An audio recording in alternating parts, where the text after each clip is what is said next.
They called me Big Jim because I was loud, not smart. That's what my nephew Derek counted on when he stood in front of the union hall, microphone in hand, announcing my medical benefits were being restructured to fund operational improvements. 200 workers watched him frame me as the greedy old-timer bleeding the union dry with fabricated embezzlement charges projected on a screen behind him. I sat in the back row, in my stained fishing jacket, and let him bury me. The morning started normal enough. I'd been up since 4:30 replacing the portside bilge pump on the Ruthan, my hands slick with seawater and the particular oily residue that builds up in a boat's gut over decades. The pump housing was corroded where salt water had been eating at the bronze thread since sometime in the 90s, back when I still had a full crew and my knees didn't sound like gravel grinding when I squatted in the bilge. The wrench slipped twice before I got the fitting loose, and by the time I had the new pump seated and tested, my lower back had that hot wire feeling that meant I'd be walking stiff for the rest of the day. The trailer park was quiet when I walked back, just the sound of wind moving through the gaps in aluminum siding and somebody's television bleeding through thin walls. My place sat in the back corner of the lot, a 30-year-old single-wide with a door that hung crooked and windows that whistled when the wind came off the water.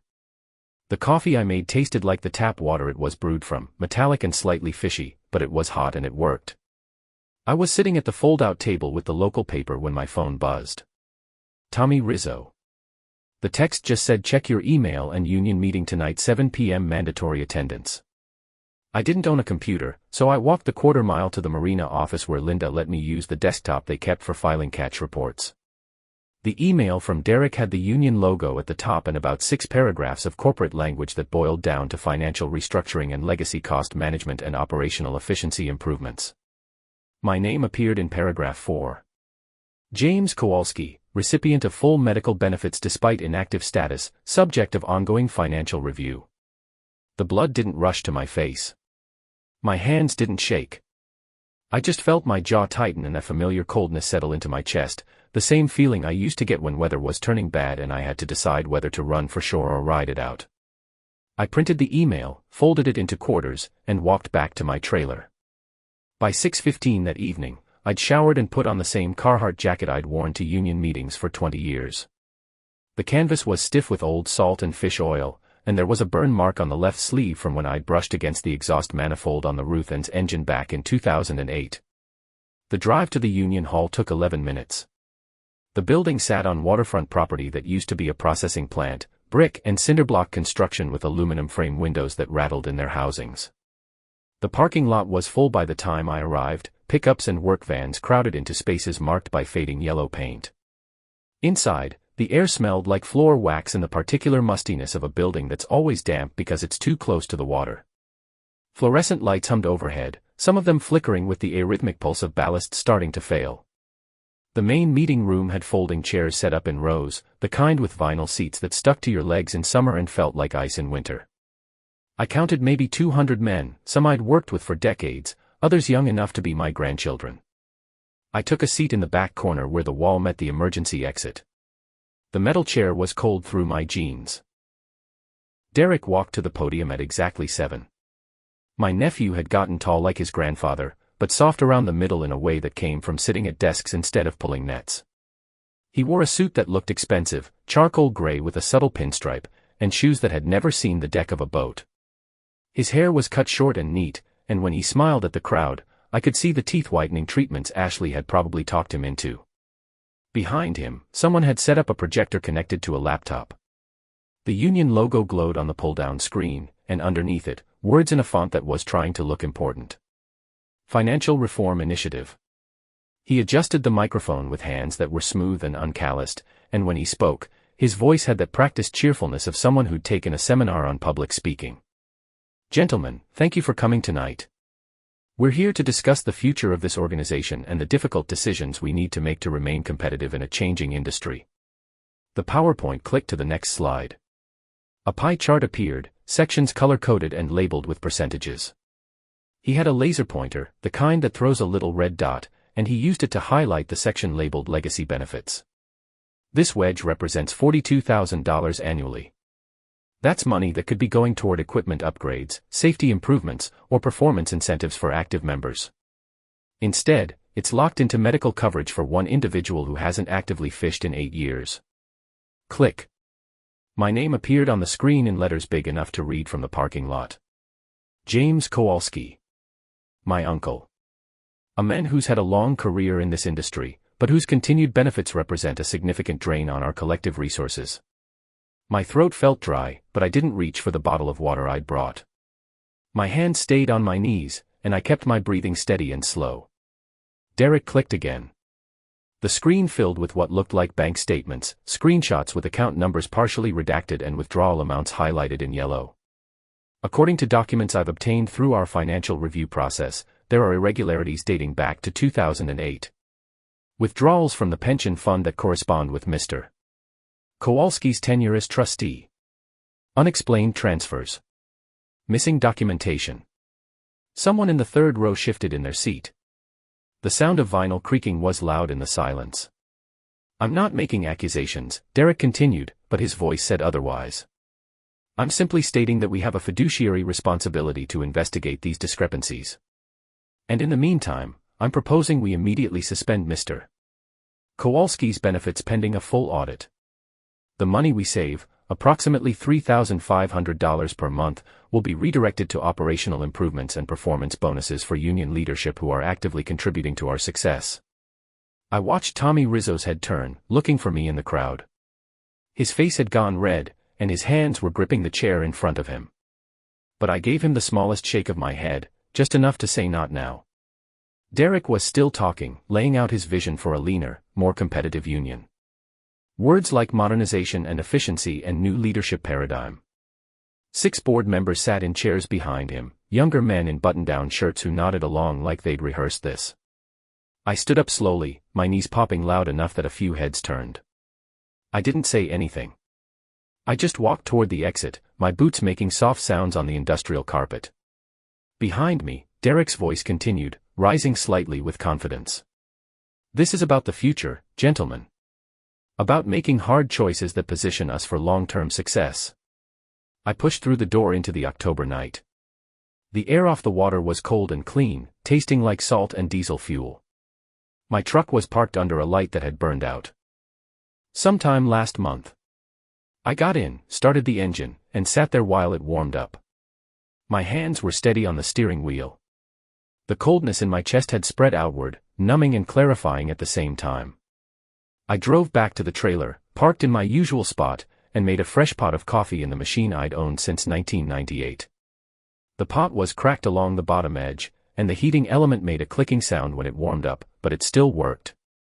While the coffee brewed, I pulled the fireproof lockbox out from under my bed and set it on the fold-out table. The lock was a combination type, 4 wheels with numbers. I spun them to the sequence I'd memorized 32 years ago and felt the mechanism click open. Inside the lockbox were documents I'd been maintaining since 1994, each one stored in a clear plastic sleeve that had yellowed slightly around the edges. The first thing I pulled out was the incorporation papers for Tidewater Holdings LLC, filed in Delaware on March 7th of that year. The paper had the particular texture of legal documents, slightly heavier than standard copy stock, with a raised seal in the bottom corner that I could feel under my thumb.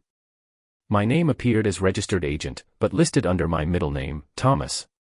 Most people didn't even know I had a middle name. The company's sole asset was the Union Hall building and the 2 acres of waterfront property it sat on. I'd bought it at the bankruptcy auction in '96 when the previous owners defaulted on loans they'd taken from a bank that no longer existed. The winning bid was $83,000, which I'd paid in a cashier's check drawn on an account I'd opened specifically for that purpose. The same day, I'd leased the property back to the union for $1 per year, the paperwork handled through a law firm in Wilmington that charged me $400 to file everything properly. The lease agreement was 12 pages long, and I'd read every word before signing. The union leadership at the time knew someone owned the building, but the lease had come through corporate channels, and nobody asked questions about a deal that saved them money. Why would they? Big Jim was just a fisherman who showed up on time and didn't cause problems. I set the incorporation papers aside and pulled out the next sleeve. The pension fund trust agreement, executed in 1988 when I was elected trustee by a vote of 147 to 62. I'd served in that position for 18 years, which meant I knew every transaction, every investment decision, every withdrawal request, every loan application. When I stepped down in 2006, I'd kept copies of everything. Bank statements going back decades, wire transfer receipts with routing numbers and confirmation codes, meeting minutes typed on an electric typewriter that left slightly uneven impressions on the page. All of it was stored in 3 separate locations: this lockbox, a safety deposit box at a bank in the next county, and a waterproof case buried in a location I'd never told anyone about. The coffee had finished brewing, so I poured a cup and sat back down. The trailer was quiet except for the hum of the refrigerator cycling on and the intermittent drip from the bathroom faucet that I kept meaning to fix. My hands wrapped around the coffee mug, absorbing the heat. The ceramic was chipped along the rim in 2 places, and there was a faded logo for a marine supply company that had gone out of business in 2003. The third document was what I called the ledger. 96 pages, spiral-bound with a black plastic cover that had scuff marks from being handled over the years. I'd started it in 1992, just keeping notes at first, little observations about things that didn't quite add up. Who approved which contracts? Which vendors seemed to get preferential treatment? Which safety violations got reported and which ones disappeared? Over time, it had evolved into something more systematic. Each entry included a date, the names of the people involved, the nature of the transaction, and whatever documentation I'd been able to obtain. Copies of invoices that didn't match purchase orders. Emails printed out before they could be deleted. Handwritten notes from meetings where people thought nothing was being recorded. Derek's name appeared 17 times in entries from the last 3 years. Payment from a rigging supplier in exchange for a no-bid contract, $3,200 deposited into an account he thought was private. Falsified expense reports for a safety training seminar he'd never actually attended, $1,100. Misappropriation of funds designated for equipment maintenance, redirected to pay for what the invoice called consulting services but what I knew was actually a political contribution to a city councilman Ashley wanted to network with. I turned the pages slowly, feeling the slight texture of the photocopied documents I'd glued or stapled to each entry. My handwriting looked shaky in places, the ballpoint pen skipping where the paper had been uneven. But it was all there. Documented. Dated. Witnessed. I pulled out my yellow legal pad, the kind with the cardboard backing, and started making notes. The pen I used was a cheap ballpoint I'd gotten free from a bait shop, the barrel printed with a phone number for a charter service that had closed down years ago. The ink flowed unevenly, requiring extra pressure on certain letters. Derek had made his move publicly, which meant he believed he had the votes to formalize it. The board meeting was scheduled for next Wednesday, 7 days from now. That's when they'd vote to strip my benefits and authorize the audit. 7 days. In my line of work, 7 days could mean the difference between a good catch and coming home empty. It could mean the difference between making it to shore before a storm hit or riding out 12-foot swells in the dark. Timing was everything. I'd learned that over 40 years on the water, watching weather patterns, reading the surface for signs of what was happening underneath, understanding that sometimes the best thing you could do was wait for the right moment instead of forcing an action that wasn't ready yet. Derek thought I was weak because I'd been quiet for so long. That was the virtue trap, the cost of being reliable. For 30 years, I'd been the guy people called when they needed help. Boat motor won't start. Call Jim. Short on crew for a run. Jim will cover. Need someone to witness a contract signing or notarize a document. Jim's got his notary license. Need a bridge loan to get through the off-season. Jim's good for it, and he won't charge interest or ask too many questions. That reputation had made me invisible. Not invisible like people couldn't see me, but invisible like they stopped thinking about what I might actually be capable of. They saw the fishing jacket and the calloused hands and the truck that burned oil, and they assumed that was all there was. Derek had grown up watching me be helpful, watching me say yes when people asked for favors, watching me take the back seat in meetings and defer to louder voices. He'd learned the wrong lesson. He thought nice meant weak. He thought quiet meant stupid. He thought old meant obsolete. The truth was simpler and harder. I'd been quiet because there was no reason to be loud. I'd been helpful because I could afford to be. I'd waited because I knew eventually someone would get greedy enough to show me who they really were, and when they did, I'd have everything I needed to respond appropriately. That someone turned out to be family, which stung in a way I hadn't fully expected. But the sting didn't change the mathematics of the situation. Derek had attacked me publicly using fabricated evidence to justify stealing benefits I'd earned over 4 decades of work. He'd done it to fund bonuses for himself and his hand-picked board members. He'd done it because Ashley wanted a bigger house and a nicer car and invitations to parties thrown by people who measured worth in zip codes and job titles. And he'd done it because he thought I couldn't or wouldn't fight back. My jaw ached from clenching, and I had to consciously relax the muscles. The coffee had gone lukewarm, and I drained the rest of it in 2 swallows that left a bitter taste coating my tongue. Outside, I could hear someone's dog barking, a repetitive sound that would probably continue for another 10 minutes before the owner yelled at it to shut up. The fluorescent light over the kitchen area flickered intermittently, one of the tubes starting to fail. I'd need to replace it soon, but not tonight. Tonight I needed to think through the sequence of actions that would take Derek from confident to destroyed. The document spread across the table represented leverage, but leverage was only useful if applied at the right point with the right amount of force. Too early, and Derek would have time to mount a defense or cover his tracks. Too late, and the damage to my reputation might become permanent regardless of the outcome. The timing had to be perfect. I needed Derek to commit fully, to go all in on his fabricated narrative, to burn every bridge and close every exit. Only then, when he was completely exposed and totally confident in his victory, would I show him what I actually controlled. I picked up the ledger again and flipped to the page that detailed Derek's largest transgression. Last April, he'd approved a payment of $18,000 to a contractor for dock repairs that were never actually performed. The invoice was legitimate looking, printed on company letterhead with all the right account numbers and tax information. But the company was owned by Ashley's brother, and the dock repairs had been purely fictional. The money had been split 3 ways, $6,000 to Ashley's brother for creating the paperwork, $6,000 to Derek personally, and $6,000 to the board member who'd countersigned the approval. I had copies of the bank deposits, the dates and amounts matching perfectly with the invoice approval timeline. That single transaction was enough to put Derek in prison for fraud and embezzlement. But it wasn't enough to destroy him completely. For that, I needed him to hang himself with his own ambition, to stand in front of witnesses and demonstrate exactly who he'd become. The plan took shape slowly, like watching fog lift off the water on a cold morning. I'd go back. I'd let Derek think his attack had worked. I'd play the part of the confused old man, maybe even pretend to consider signing whatever resignation papers he'd prepared. I'd let him get comfortable, let him celebrate, let him commit to a course of action that couldn't be reversed. And then, when he was standing in front of the board and the membership, when he'd made it official and public and irrevocable, I'd show him the deed to the building he was sitting in. I'd show him the ledger that documented every crime he'd committed. I'd show him that the pension fund he thought he controlled was actually controlled by me through a corporate structure he'd never bothered to investigate. And I'd watch him realize that his entire world was built on sand, and I was the tide coming in. The coldness in my chest felt almost comfortable now, familiar like slipping into water I'd been swimming in my whole life. This wasn't anger. Anger was hot and reactive and sloppy. This was colder and cleaner, the same feeling I got when I had to put down an injured animal or cut loose gear that couldn't be saved. Necessary.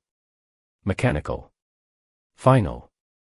I gathered the documents and put them back in the lockbox, making sure each sleeve was properly seated. The lock clicked shut when I spun the combination wheels. Under the bed, the box fit into a space I'd cut into the particle board flooring, hidden beneath a piece of carpet remnant. Tomorrow I'd start making phone calls. I needed to talk to Frank Hutchins, my lawyer, about preparing the eviction notice and the demand for back rent. I needed to contact the Attorney General's office to confirm their procedures for submitting evidence of fraud. I needed to talk to Tommy Rizzo and maybe a few other members I trusted, people who could serve as witnesses when the time came. But tonight, I just sat at the fold-out table and listened to the trailer settle around me, the small sounds of expansion and contraction, the whistle of wind through the gap in the window frame, the distant sound of water moving against pilings. Derek thought he'd won. He thought tomorrow he'd wake up to a future where Big Jim was gone and the money flowed freely and nobody asked uncomfortable questions. What he didn't know was that he'd already lost. He'd lost the moment he stood at that podium and lied about me in front of 200 witnesses. He'd lost when he fabricated evidence and called it fact. He'd lost when he mistook 30 years of patience for 30 years of weakness. He just didn't know it yet. But he would. In 7 days, he'd know everything.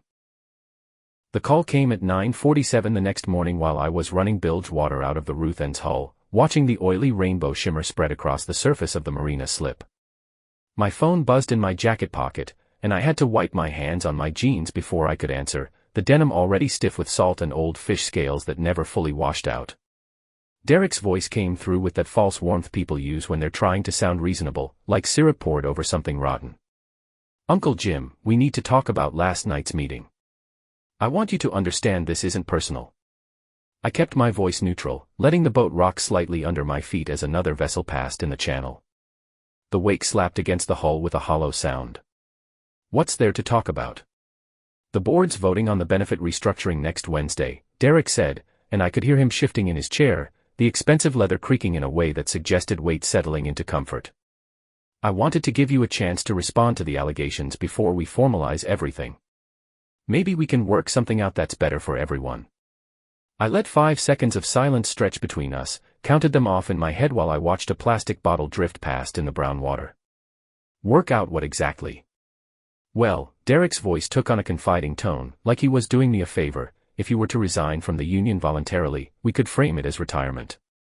You'd keep your dignity, avoid the audit. We might even be able to negotiate a small severance package. Nothing major, but enough to show respect for your years of service." My grip tightened on the phone, but I kept my breathing steady. "I need to think about it. Jim, I'm trying to help you here." His voice gained an edge, sharper now beneath the false friendliness. "If this goes to a vote, the board's going to authorize a full forensic investigation. The optics alone could be damaging, even if nothing turns up. People will talk. You know how this community is." The threat was clear enough, wrapped in concern the way a hook gets wrapped in bait. I said I'll think about it. "Can you come by the hall this afternoon?" Derek asked, "maybe around 2. We can sit down, just the two of us, go over the paperwork. I want you to understand what you'd be signing, make sure everything's clear. No surprises." I told him I'd be there and hung up before he could say anything else. My hands had started to ache from gripping the phone, and I had to consciously relax my fingers, feeling the stiffness in the knuckles that came from decades of working wet rope and cold metal. The morning air tasted like diesel and rotting seaweed, and my lower back had that deep throb that meant the bilge work had aggravated something that wouldn't fully settle for days. I finished securing the Ruth and drove back to the trailer, where I pulled out the yellow legal pad and made notes in handwriting that looked shakier than usual because my hands were cold. At 1:30, I called Frank Hutchins from the phone in my kitchen, the landline with the curly cord that had stretched out over the years until it hung in loose spirals. "Frank, I need you to prepare some documents. An eviction notice for the Union Hall property, 30 days, citing lease violations. A demand letter for unpaid rent going back 18 months. And a package for the Attorney General's office containing copies of the ledger." "Jim, are you sure about this?" Frank's voice carried the careful caution of a lawyer who'd seen people make decisions they regretted. "Derek's trying to force me out," I said. "I'm going to let him think it's working. Get everything ready but don't file anything yet. I'll tell you when." The drive to the Union Hall took 11 minutes, same as always, but this time I paid attention to details I'd normally overlook.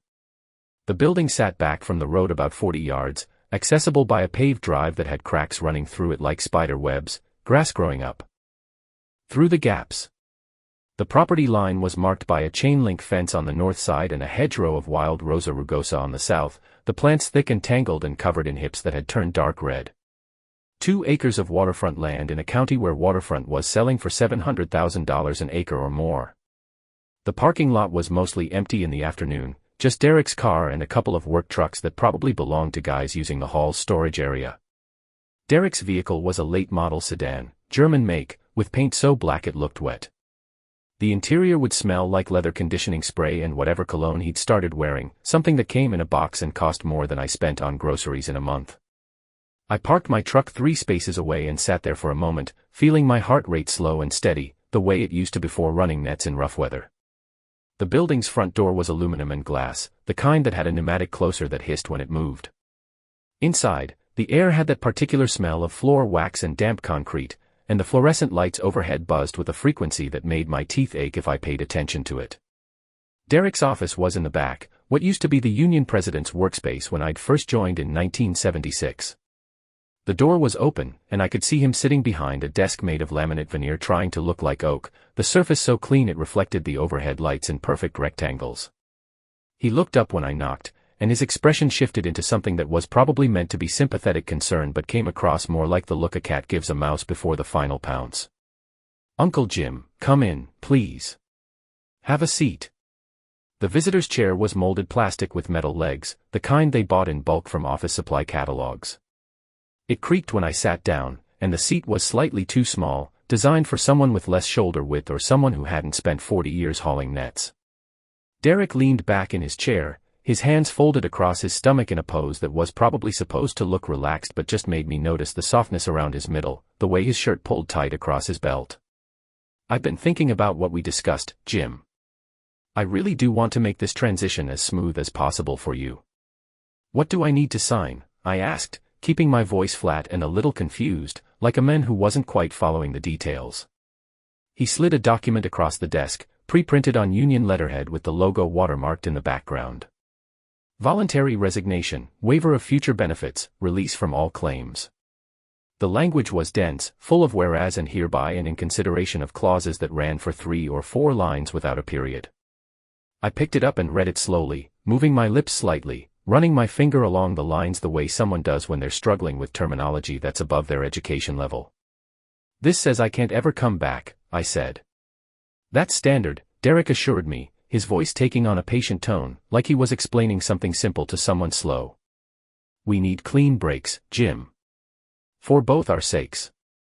And it says I release all claims." His hands unfolded and refolded, a nervous gesture he probably didn't realize he was doing. "That's just legal protection. It means you can't come back later and say we forced you out or treated you unfairly. It's for your protection as much as ours." "What about the audit?" I asked. "What about the things you said last night?" Derek's smile didn't quite reach his eyes. "If you sign this, all of that goes away. No audit, no investigation, no questions. We announce your retirement at Wednesday's meeting, 30 years of service, stepping down to spend time on personal projects.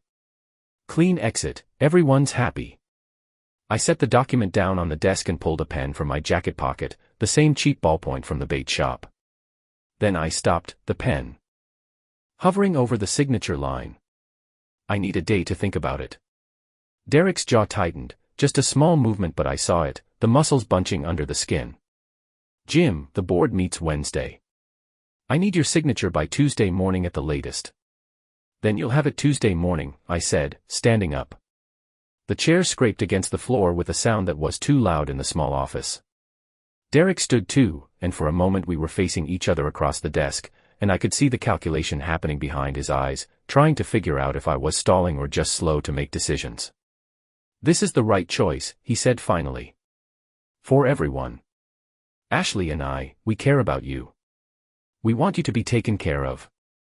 The mention of Ashley brought a taste to my mouth like copper, like biting down on aluminum foil. I didn't respond, just turned and walked out of the office, my boots making soft sounds on the industrial carpet. Behind me, I heard Derek sit back down, heard the leather chair creak with his weight settling into it, heard him exhale in what was probably relief.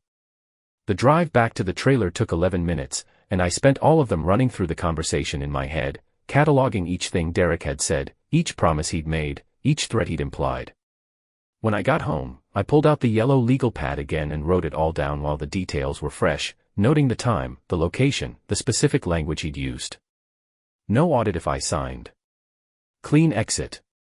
Everyone's happy. At 4:17 that afternoon, Derek called again. "Uncle Jim, I've been thinking. Maybe we can sweeten the deal a little. Make this easier for you." I didn't say anything, just waited while he filled the silence with his own nervousness. "What if we included a severance payment?" he said. $5,000, cash, to help with the transition. All you have to do is sign the papers tomorrow morning. $5,000, I repeated, keeping my voice neutral. "That's right.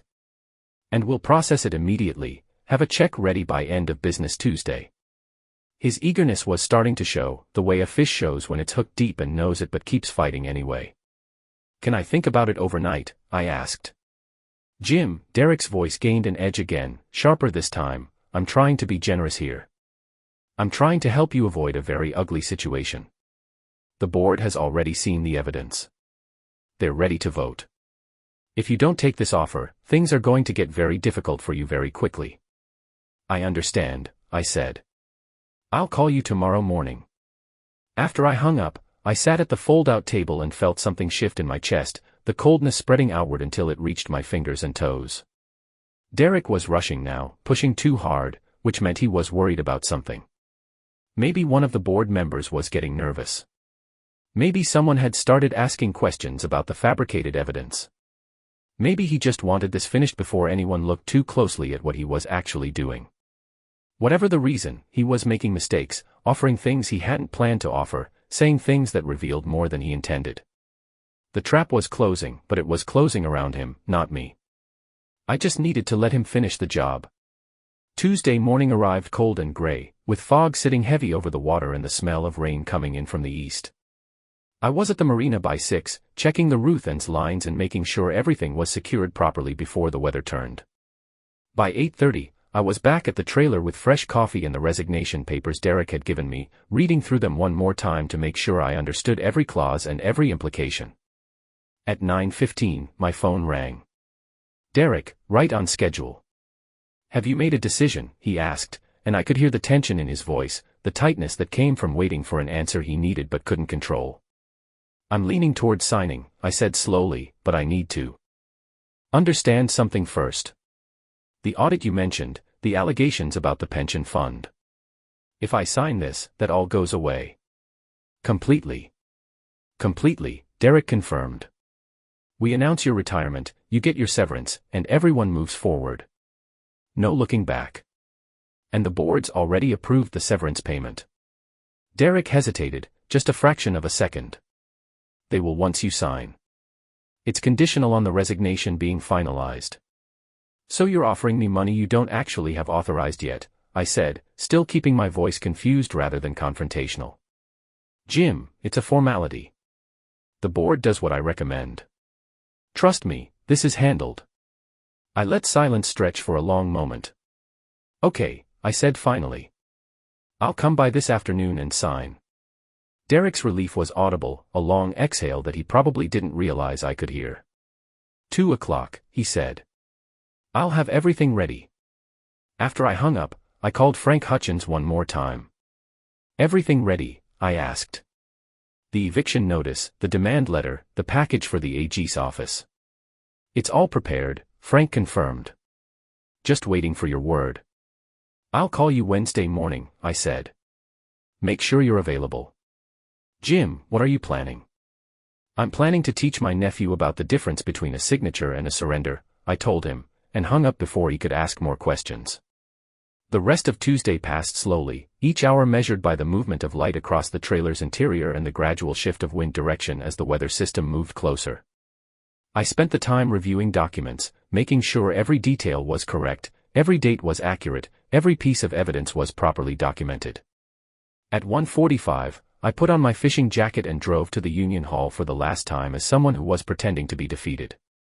Derek was waiting in his office, the resignation papers laid out on the desk next to a blank check from the union's operating account.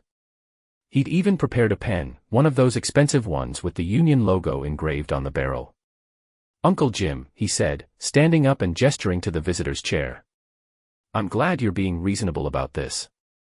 I sat down and looked at the papers, then at Derek, then back at the papers. Before I sign, I said, I want to make sure I understand. This means I can never come back, never make any claims against the union, never question any decisions the board makes. That's right, Derek said, and his smile was genuine now, warm with victory. Clean break. Fresh start for everyone. And you'll stop saying I stole money from the pension fund. We'll make a statement that the financial review found no evidence of wrongdoing, Derek said. Your reputation stays intact. I picked up the expensive pen and held it over the signature line, and Derek leaned forward slightly, his breathing quick and shallow with anticipation, and I could smell the cologne he was wearing, something cloying and sweet that probably cost more than my truck payment. Then I set the pen down. Actually, I said, standing up, I don't think I will. Derek's face went through several expressions in rapid succession: confusion, anger, disbelief, settling finally on something that looked like panic barely controlled. "What?" he said. I said, "I don't think I'll sign." His hands flattened on the desk. "Jim, we had an agreement." "No, we didn't," I said. "You made an offer." "I considered it. Now I'm declining." "You can't do this." Derek's voice was rising now, the careful control starting to crack. "The board meets tomorrow. Everything's already arranged." "Then I guess you'll have to explain to the board why you promised them a resignation you can't deliver," I said, and walked out of his office for the second and final time. Behind me, I heard him calling my name, his voice high and strained, but I didn't turn around. I had one more day to wait, one more night to let Derek panic and scramble and commit himself even deeper to a position he couldn't defend. Wednesday was going to be interesting. Wednesday morning I woke at 4:30 to the sound of rain against the trailer's aluminum skin, a steady percussion that had probably been going on for hours. The air inside smelled like mildew and old coffee grounds, and when I swung my legs out of bed, my knees complained with their usual grinding protest.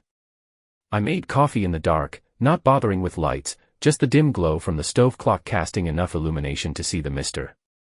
Coffee machine and the chipped mug I'd been using since Ruth died.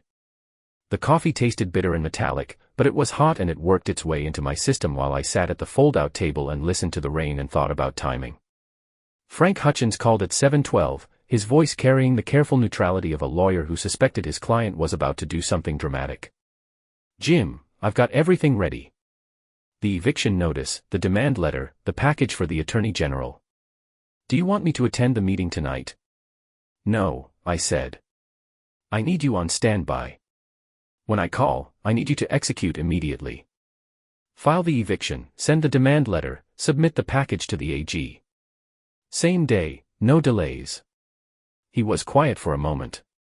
"You're sure about this?" "I've never been more sure about anything," I told him, and hung up before he could express more concerns. The day passed with the particular slowness that comes before significant events, each hour stretching out like taffy while I checked and rechecked the documents in my lockbox, making sure everything was in order. At 3 in the afternoon, Tommy Rizzo called. "Jim, what's happening tonight?" he asked. "Derek's been telling people you resigned, but I heard from Linda at the Marina office that you told her you'd see her next week." "I'm going to the meeting," I said. "That's all you need to know." "Should I bring people?" Tommy asked, and I could hear the edge in his voice, the old union instinct to gather forces when one of their own was threatened. "Bring whoever wants to come," I told him. "This should be educational." By 6:30, the parking lot at the Union Hall was nearly full, more trucks and vans than I'd seen since the last contract negotiation 3 years ago. Word had spread somehow, the way it always does in tight communities, that something was going to happen tonight. I parked in my usual spot and sat in the truck for a moment, feeling my heart rate slow and steady, watching rainwater run down the windshield in irregular streams. The building's windows glowed yellow in the gathering dark, and I could see shapes moving inside, people finding seats, gathering in clusters to speculate. The air when I stepped out smelled like wet asphalt and salt water, and the rain had settled into a fine mist that soaked into fabric without seeming to fall. Inside, the main meeting room was packed, maybe 250 people, every folding chair occupied and more men standing along the walls. The fluorescent lights hummed overhead with their usual arrhythmic pulse, and the air was already warm and close with body heat and damp clothing. I took a position against the back wall, near the emergency exit, where I could see the whole room. Derek sat at the head table with his 6 board members, and even from across the room I could see the tension in his shoulders, the way his hands kept moving to shuffle papers that didn't need shuffling. He was wearing another expensive suit, navy blue this time, with a tie that probably cost what I spent on fuel for the Ruth and in a month. His face had a sheen to it, either from the room's warmth or from stress, and when he looked up and saw me standing against the wall, his expression went through a rapid sequence of emotions before settling into something hard and angry. The meeting was called to order at exactly 7, and Derek went through the preliminary business with visible impatience, his voice clipped and formal. Then he reached the main agenda item, and his posture changed, straightening in his chair as he prepared to deliver what he thought was a killing blow. "Gentlemen," he said, his voice carrying across the room with practiced authority, "we have important business tonight regarding the benefit restructuring proposal I presented last week. As you know, I offered James Kowalski, my uncle, an opportunity to retire gracefully and avoid an uncomfortable audit of his tenure as pension fund trustee. Someone in the third row shifted in their seat, the vinyl creaking loudly. I'm disappointed to report, Derek continued, that Mr. Kowalski has refused this generous offer.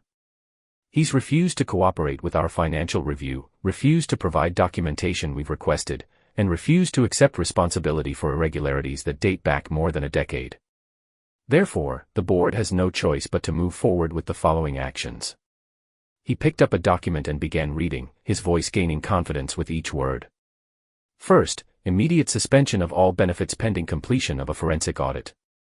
Second, referral to state authorities for investigation of possible embezzlement and fraud. Third, termination of union membership for conduct unbecoming and failure to cooperate with legitimate governance activities. He looked up from the paper, and his eyes found me against the back wall.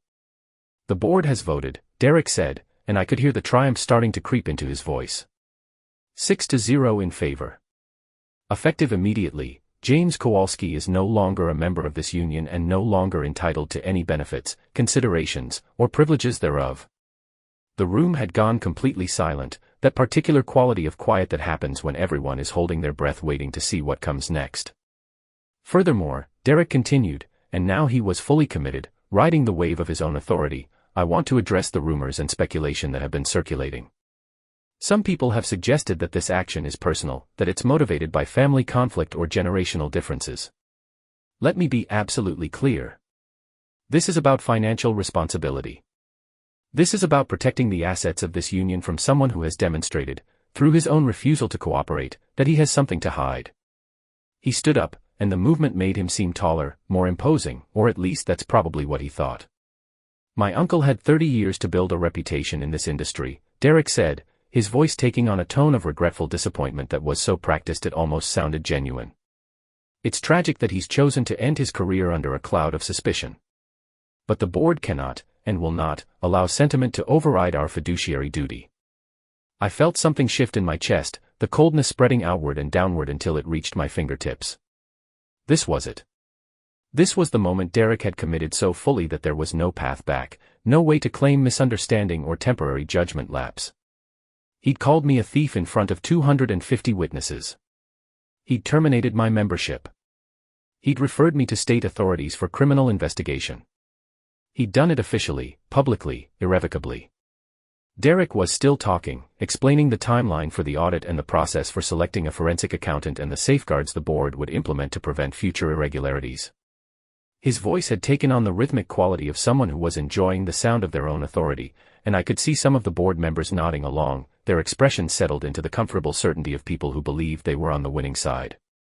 I pushed off from the wall and started walking toward the front of the room. The movement drew attention, heads turning to track my progress, conversations dying mid-sentence. My boots made soft sounds on the industrial carpet, and I could feel the weight of the manila envelope inside my jacket, the documents I'd prepared with Frank Hutchins pressed against my ribs. Derek saw me coming and his monologue faltered for a moment. Before he recovered. Mr. Kowalski, he said, and his voice had gained an edge of warning, this matter has been decided by the board. If you have something to say, you can submit it in writing through proper channels. I don't need channels, I said, reaching the head table. I just need about 5 minutes of everyone's time. Derek's jaw tightened. You're out of order. The board has voted and. The board, I interrupted, my voice still quiet but carrying clearly in the silent room, has voted on a matter they don't have authority to decide. There was a ripple of confused murmuring, and Derek's expression shifted toward something like contempt. Uncle Jim, this is embarrassing. You're not a member anymore. You have no standing here. You need to leave before I have you removed. I pulled the manila envelope from inside my jacket and set it on the table in front of him. Actually, I said, I think everyone here needs to see what's in this envelope before anyone gets removed from anywhere. Derek stared at the envelope like it might contain something that could bite him. What is this? He asked, and his voice had lost some of its confident projection. That, I said loudly enough for the whole room to hear, is the incorporation paperwork for Tidewater Holdings LLC, a Delaware corporation formed in 1994. Also included is the deed to this building and the 2 acres it sits on, purchased at auction in '96 for $83,000. And a copy of the lease agreement that allows the union to occupy this property for $1 per year, subject to terms and conditions that include a clause prohibiting use of the premises for activities contrary to the lessor's interests. The room had gone absolutely silent now, not even the sound of breathing. Derek opened the envelope with hands that had started to shake slightly, and I watched his face as he read through the documents, watched the color drain from his cheeks, watched his eyes widen and then narrow as the implications settled in. "This is," he started, then stopped. "This can't. I own this building," I said, my voice flat and factual. "I have owned it for 30 years. You've been holding meetings here, conducting business here, voting to strip my benefits here, all on property that belongs to me. And according to Section 7.3 of the lease, using the premises to defame or take action against the lessor constitutes grounds for immediate termination of the lease agreement." One of the board members, a man named Carson, stood up. "Jim, surely we can discuss this." We didn't know. "Didn't know what?" I asked, turning to face him. "Didn't know who owned the building, or didn't know Derek was lying about me stealing from the pension fund." Carson sat back down without answering. I pulled a second envelope from my jacket, this one thicker, and dropped it on the table next to the first. "That," I said, "is a copy of what I call the ledger. 96 pages documenting every questionable transaction, every under-the-table deal, every bribe and kickback made by union leadership since 1992. Derek's name appears 17 times. Payments from contractors, falsified expense reports, misappropriation of safety training funds. The original is already with the State Attorney General's office, submitted this morning by my lawyer. So when you talk about referrals to state authorities, Derek, you should know they're already investigating. They're just investigating you, not me." Derek had gone pale, his hands gripping the edge of the table. "You set me up," he said, his voice barely above a whisper. "I gave you rope," I corrected. "You hanged yourself." All I did was watch and document. Tommy Rizzo stood up from his seat in the fourth row. "Jim, is all this true?" "Every word," I said. "Including the part where Derek has been collecting market rate rent from vendors who use this building for storage and events. 18 months of payments, $68,000 total, that never appeared in union financial statements. It went into his personal account. The details are on pages 42 through 58 of the ledger." The room erupted, voices overlapping, some people standing, others remaining seated but shouting questions. Derek tried to speak, tried to regain control, but his voice was lost in the noise. I just stood there at the front of the room and let it wash over me, the chaos and the anger and the realization spreading through the crowd like blood in water. After about 30 seconds, I raised my hand and the room gradually quieted, people wanting to hear what came next more than they wanted to yell. "Here's what's going to happen," I said, my voice cutting through the remaining noise. "First, I'm calling for an immediate vote of no confidence in the current board. Second, I'm filing an eviction notice giving the union 30 days to vacate this property unless the board resigns and new elections are held within 2 weeks. Third, I'm pursuing civil action against Derek Kowalski for defamation, and I expect the State Attorney General's office will be pursuing criminal charges for fraud and embezzlement." Derek found his voice finally, but it came out high and strained. "You vindictive bastard," he said, standing up so fast his chair tipped backward. "You'd destroy the whole union just to get back at me." "I'm not destroying anything," I said. "I'm eliminating a malfunction. You're the one who attacked me, fabricated evidence, tried to steal benefits I earned over 40 years. All I'm doing is showing everyone what you really are." He pointed at me with a shaking finger. "This is because of Ashley, because you never thought she was good enough. You never accepted her, never accepted that I wanted something better than." "Better than what?" I interrupted. "Better than being honest, better than living within your means, better than treating family with respect. Derek, you didn't want something better. You wanted something easier. You wanted money you didn't earn and status you didn't deserve, and you were willing to throw me under the bus to get it." The board members were shifting in their seats now, some of them looking at Derek, others looking at the documents spread across the table, all of them doing the math on how much trouble they were in for voting with him. "I'm calling for the vote," Tommy Rizzo said loudly. "All in favor of removing the current board, say aye." The response was overwhelming, a chorus of ayes that rattled the windows. Derek sank back into his chair, or tried to, but it was still tipped over behind him, so he just stood there looking lost and diminished in his expensive suit. The meeting dissolved into procedural chaos after that, people shouting nominations for interim leadership, Tommy Rizzo trying to establish order, board members gathering their things and heading for the exits. I walked back to my position against the wall and pulled out my phone, dialing Frank Hutchins while the room churned around me. "Do it," I said when he answered. "File everything." Within the hour, Frank confirmed. The eviction notice, the demand letter, the complaint to the AG's office. It's already in motion. I hung up and stood there watching Derek try to argue with people who were no longer listening, watching him realize that the authority he'd been wielding 5 minutes ago had evaporated completely, watching him understand that he'd just destroyed everything he'd spent 3 years building. Outside, the rain had picked up again, drumming against the roof with renewed intensity. Inside, the union was tearing itself apart and rebuilding simultaneously, the old guard being purged and new leadership emerging from the chaos. And I stood against the back wall in my old fishing jacket with my hands in my pockets, watching it all unfold exactly the way I'd planned, feeling nothing but the cold satisfaction of a system correcting itself after a malfunction had been identified and removed. The meeting room had devolved into something between a trial and a riot, voices layered over each other in competing waves of accusation and defense, and I watched Derek try to hold ground that was eroding under his feet like sand in a riptide. He'd recovered some composure after the initial shock, enough to plant his hands on the table and lean forward with the aggressive posture of someone who thought volume could substitute for legitimacy. "This is a setup," he said, his voice pitched to carry over the noise. "My uncle has manufactured evidence because he's bitter about being held accountable. Those documents, the incorporation papers, the so-called ledger, they're convenient fabrications designed to." I pulled out my phone and held it up, the screen showing Frank Hutchins' contact information. "Should I call my lawyer right now and have him conference in the Delaware Secretary of State's office?" I asked. "They can verify Tidewater Holdings Incorporation in about 30 seconds. Or we could call the county recorder's office and have them pull the deed. It's public record, Derek. Has been for 30 years. You just never bothered to look." His mouth worked for a moment without sound coming out, and I could see the calculation happening behind his eyes, trying to find an angle that would let him reframe this, but there wasn't one.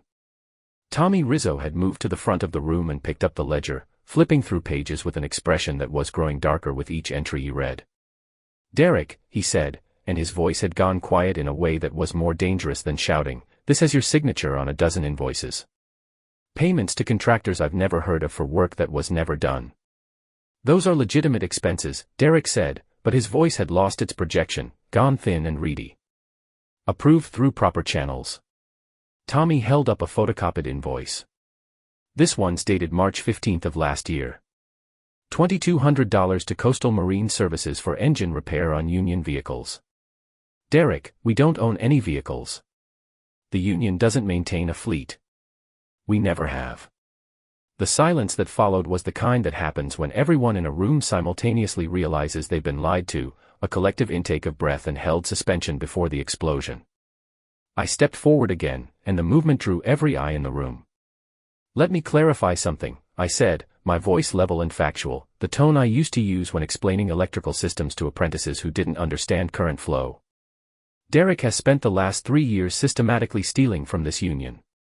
Small amounts at first, a few hundred here and there, expense reports for conferences he never attended, reimbursements for supplies that were never purchased. Then he got bolder. Fake invoices from companies that don't exist or from real companies for work that was never performed. He'd approve the payment, the company would cash the check, and they'd split the money. His cut averaged about 40%. One of the board members, a younger man named Peters who'd been particularly enthusiastic about Derek's reform agenda, stood up. "If this is true, why didn't you say something earlier? Why let it go on for 3 years?" "Because I needed him to commit," I said, turning to face Peters directly. "I needed him to go from small-time theft to large-scale fraud. I needed him to fabricate evidence against me and present it publicly. I needed him to be so confident in his position that he'd destroy any possibility of claiming it was a misunderstanding or a bookkeeping error. Peters, you voted 6-0 tonight to terminate my membership and refer me for criminal prosecution. That vote is recorded in the official minutes." Derek made sure of that because he thought it proved his authority. What it actually proves is conspiracy to defame and unlawful termination. That's a civil suit I'm going to enjoy filing. Peter sat back down, his face gone pale. Derek's hands had started to shake visibly, and he clasped them together to hide it, but I could see the tremor extending up his forearms, the physical manifestation of control slipping away. "Uncle Jim," he said, and his voice had shifted registers entirely, gone from authoritative to pleading, "we're family. We can work this out. Talk to Ashley, she'll—" "Ashley," I said, and the name tasted like bile in my mouth, "doesn't get a vote in this. She's the one who pushed you into this, who convinced you that you deserved more than you'd earned, who made you think stealing was acceptable as long as you were stealing for the right reasons. But she's not the one who signed the invoices, Derek. She's not the one who approved the fraudulent payments. She's not the one who stood in front of 200 men last week and called me a thief with fabricated evidence. That was all you." I pulled a third envelope from inside my jacket, smaller than the others, and set it on the table. "That's a demand letter for $68,000, 18 months of market rate rent for this property that you collected from vendors and deposited into your personal account instead of union funds. My lawyer filed it with the county court this afternoon. You've got 30 days to pay in full, or we proceed to judgment and asset seizure." Derek's face had gone from pale to gray, the color of someone whose body was diverting blood from the surface to protect vital organs, a physiological response to threat that no amount of willpower could override. "$68,000, he repeated, his voice barely audible. "I don't have $68,000.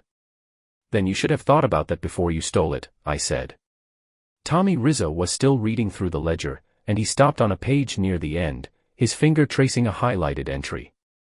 "Jim," he said, looking up at me with an expression I couldn't quite read, "this entry from last month. It says Derek approved a payment of $11,000 to a political consultant for union advocacy work. But the money actually went to a campaign contribution for that city councilman Ashley's been trying to network with. The one who sits on the zoning board."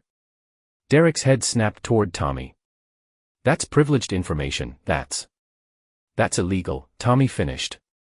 "You can't use union funds for political contributions. That's a federal violation, not just state." The room erupted again, louder this time, and I saw several people pulling out phones, probably calling lawyers or other union members who weren't present or maybe just documenting what was happening for their own protection. Derek tried to speak, but his voice was lost in the noise, and he seemed to shrink physically, his shoulders curling inward and his expensive suit suddenly looking too big for him, like a costume that no longer fit. I raised my hand again, and the room gradually quieted, people still wanting to hear the rest of this play out. The eviction notice gives the union 30 days to vacate unless new elections are held within 2 weeks and the new board agrees to enforce financial controls and transparent accounting, I said. I've already spoken with Tommy about serving on an interim oversight committee. If the membership wants to stay in this building, you'll have new leadership by the end of the month. And if they don't, Tommy asked. Then I sell the property to a developer, I said. Waterfront land is worth about $700,000 per acre right now. 2 acres, that's $1.4 million. I'm 63 years old and I live in a trailer that cost me $8,000 20 years ago. I don't need the union to survive, but the union needs this building. So the choice is yours. Derek made a sound, something between a laugh and a sob. You planned this, he said. All of it. You let me think I was winning. You let me hang myself. I let you show me who you really are, I corrected. The rest was just documentation. One of the older members, a man named Martinez who'd been fishing these waters since before I started, stood up in the middle section. Jim, he said, his voice carrying the weight of someone who'd seen a lot of years and not much of it good, what do you want from us? I want Derek off this board, out of union leadership, and prosecuted for what he's done, I said. I want the members who voted with him to resign and accept that they failed in their oversight responsibility. I want new elections with candidates who understand that leadership means service, not self-enrichment. And I want my benefits reinstated, backdated to the day they were cut, with a formal apology entered into the official record. Martinez nodded slowly. I'll make the motion. We'll vote tonight. Derek's phone started buzzing on the table, the vibration loud against the laminate surface, and when he looked at the screen, whatever he saw there made his face crumble completely. He answered it with a shaking hand, and even from several feet away I could hear Ashley's voice coming through, high-pitched and frantic. demanding to know what was happening because someone had just called her about state investigators and fraud charges. "I don't know," Derek said into the phone, his voice breaking. "I don't know, I'll call you back." He hung up and looked at me with an expression that might have been meant to convey defiance but came across more like desperation. "You've destroyed everything," he said. "My career, my reputation, my—" "Your career was built on theft," I interrupted. "Your reputation was built on lies. And whatever else you think you've lost, you lost because you chose to attack someone who'd never done anything but help you. You thought I was weak because I was kind. You thought I was stupid because I was quiet. You thought you could steal from me and frame me and humiliate me, and I'd just accept it because I was old and tired and didn't matter anymore. That was your mistake, Derek. Not mine." The vote happened quickly after that, Martinez making the motion, Tommy seconding it, and the response was nearly unanimous. The 6 board members who'd voted to terminate me tried to abstain, but the membership wasn't having it, and they were shouted down until they left the building entirely, walking out into the rain with their heads down and their expensive clothes already starting to show water damage. Derek was the last to leave, gathering his papers with hands that couldn't quite grip properly, everything slipping and sliding until Tommy finally took pity on him and helped stack the documents into a pile. At the door, Derek turned back one last time, and for a moment we looked at each other across the length of the room, nephew and uncle, family separated by a gap that was measured in dollars and lies and choices that couldn't be unmade. I didn't say anything. There was nothing left to say. He walked out into the weather, and through the windows I watched him cross the parking lot to his expensive car, watched him sit in the driver's seat for a long moment before starting the engine, watched the taillights disappear into the rain-streaked darkness. Tommy came over to where I was standing and put a hand on my shoulder. "That was brutal, Jim." "That was necessary," I said. The meeting continued for another hour, people nominating interim leadership and establishing committees and arguing about procedures for the special election, but I didn't participate. I'd said what I needed to say and done what I needed to do, and the rest was up to them. At 9:30, I walked out of the Union Hall and stood in the parking lot letting the rain soak into my jacket and feeling the coldness in my chest finally start to ease, not warming exactly but settling into something more manageable, less sharp.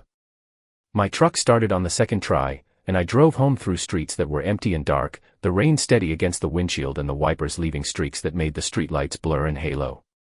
The trailer was cold when I got home, and I turned on the space heater and made coffee even though it was late and I probably wouldn't sleep anyway.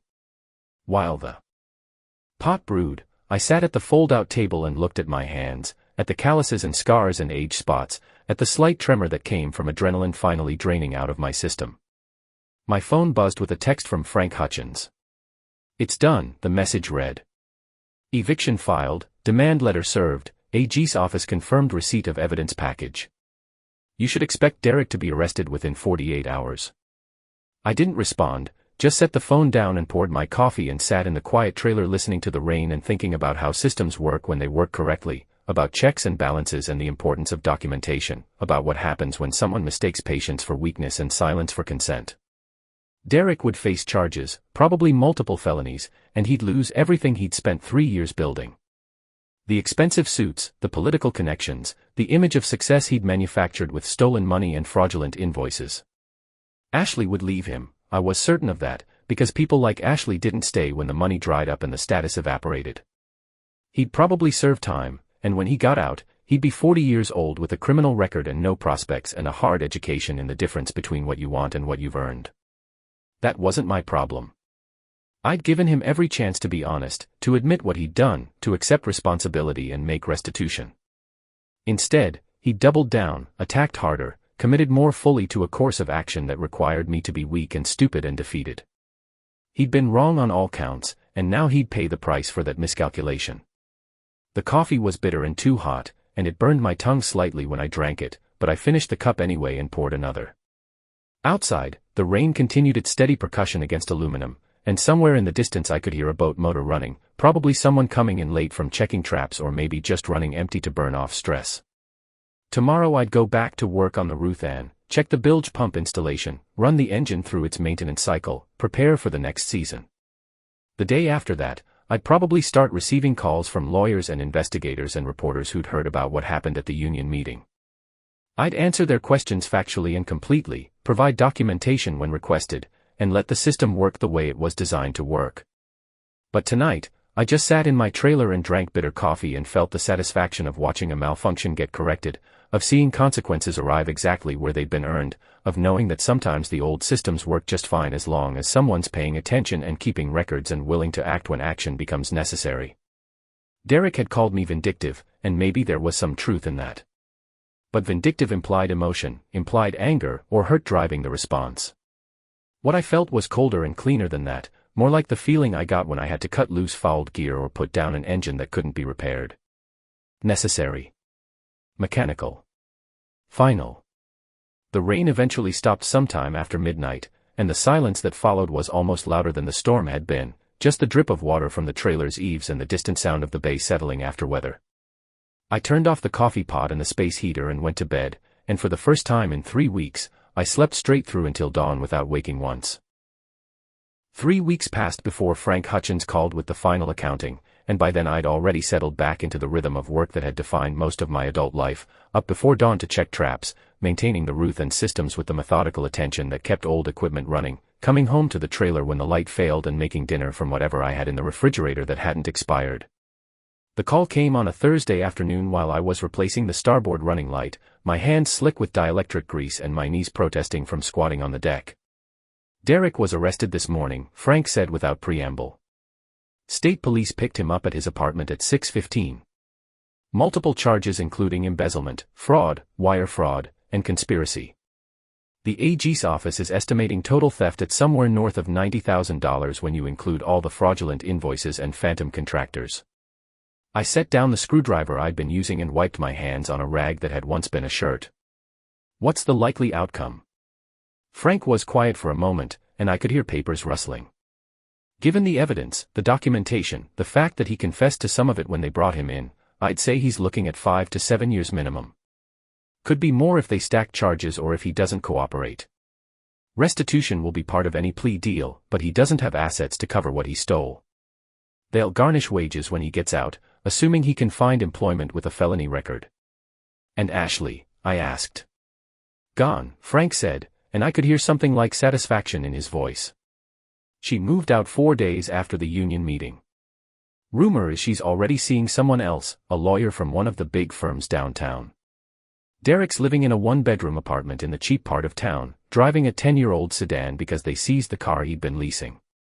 His parents aren't talking to him. Your sister called my office asking if there was any way to settle this quietly, but I told her that ship had sailed when Derek fabricated evidence and made criminal accusations in a public forum. The union benefits, Frank continued, have been reinstated as of last Monday. Full back pay, medical coverage restored, formal apology entered into the official minutes. The new board also voted to pay your legal fees and to name you trustee emeritus of the pension fund with advisory status. You don't have to do any work, but they want your oversight on financial decisions. Tommy Rizzo's the new president, and he's implementing the transparency measures you recommended. I thanked Frank and hung up, then sat on the Ruth End's deck watching the water move in its eternal pattern of current and tide, the surface reflecting gray sky and the occasional gull passing overhead. The marina was quiet in the afternoon lull between the morning departure of commercial boats and the evening return of recreational fishermen, just the sound of halyards tapping against masts and the creak of dock lines adjusting to the water's movement. Derek would go to prison, and when he came out, he'd be middle-aged and unemployable and burdened with debt he'd spent decades trying to repay. Ashley would be long gone, probably married to someone with legitimate money and a clean reputation, and Derek would be left with nothing but the knowledge that he'd destroyed his own life through greed and arrogance and the fundamental miscalculation that kindness equaled weakness. I didn't feel sorry for him. I didn't feel much of anything except a kind of distant acknowledgement that the system had worked the way it was supposed to work, that actions had led to consequences, that theft and fraud and defamation had been met with prosecution and punishment. The personal element, the fact that it was family, that registered somewhere but it didn't change the mathematics of the situation. The running light installation took another 20 minutes, and when I tested it, the green glow appeared. Exactly where it was supposed to, bright and steady.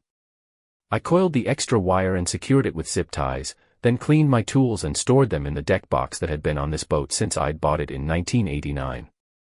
The Ruth End was old and worn and patched in a dozen places, but every system worked because I maintained it properly, and it would keep working as long as I continued that maintenance.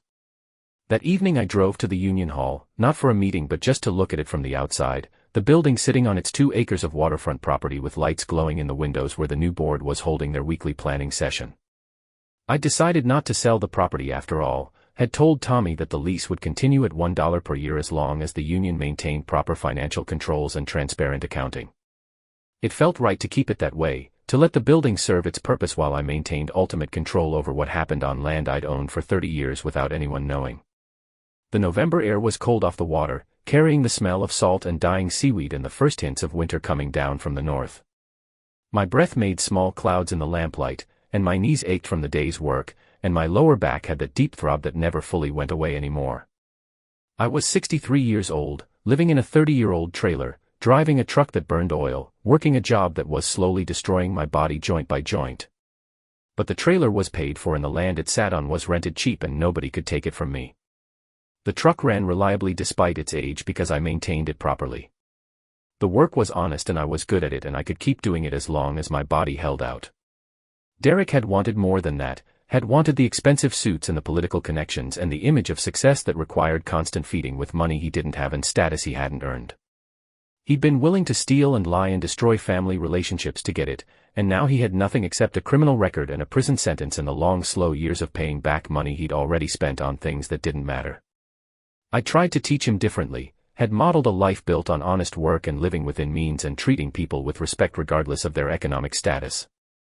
But you can't teach someone who doesn't want to learn, and Derek had been too enamored with Ashley's vision of elevated living to see that elevation built on debt and theft wasn't elevation at all, just a higher position to fall from when the foundation inevitably collapsed. My phone buzzed with a text from Tommy. Board meeting just ended. New financial controls approved unanimously. Quarterly audits, dual signature requirements, transparent vendor bidding. We're also establishing a scholarship fund for members' kids. Thinking about naming it after you if that's okay. I texted back that he could name it after Ruth instead, that she'd always believed in education and helping young people, that it would honor her memory better than honoring me. Tommy responded with a thumbs up emoji and a promise to bring the paperwork by for my signature next week. The drive home took 11 minutes, same as always, through streets I'd driven for 40 years, past houses I'd watched being built and businesses I'd seen open and close and sometimes open again under new ownership. The trailer park was quiet when I pulled in, just a few lights glowing in windows and the blue flicker of televisions and somewhere someone playing music too quietly for me to identify the song. Inside, the space heater ticked as it warmed up, and I made coffee in the Mr. Coffee machine even though it was late, standing at the small counter while the pot brewed and looking at Ruth's photograph on the shelf above the sink. She'd been gone 5 years, and I still caught myself sometimes starting to tell her about my day before remembering she wasn't there to hear it. She would have hated what Derek became, but she would have understood why I'd responded the way I did, would have recognized the necessity of drawing boundaries and enforcing consequences. Ruth had been kind but never soft, generous but never foolish, and she'd taught me through example that love didn't mean enabling destructive behavior, that sometimes the most loving thing you could do was let someone face the results of their choices.